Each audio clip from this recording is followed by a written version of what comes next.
Hello mga mi, tara samahan niyo akong magluto ng kinamatisang pampano.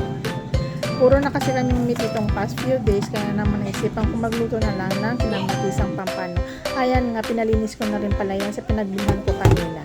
Ito nga ang mga sangkap ng kakailanganin natin, bawang at sibuyas, na binili ko pa ito sa Nueva Ecija noon. Tapos maglalagay din tayo ng sandamakmak na kamatis kasi nga itawag dito ay kinamatisang pampano.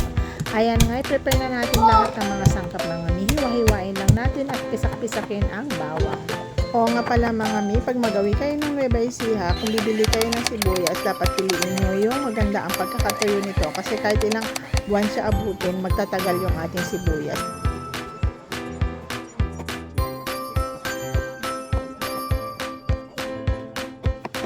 Ayan nga, after ko ma-prepare lahat, ilalagay ko na yung mga hiniwa ko sa kawali.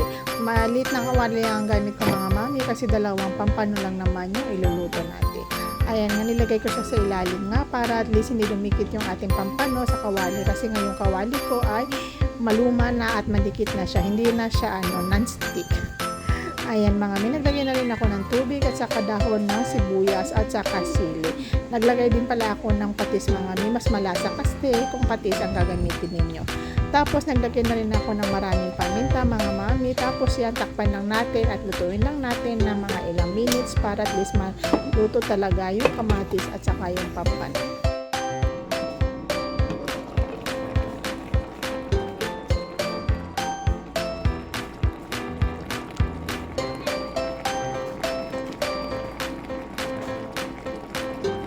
Ayan nga mga mi, luto na siya, kaya naman tawagin na natin yung asawa natin at yung mga anak natin para makakain na. Tara na!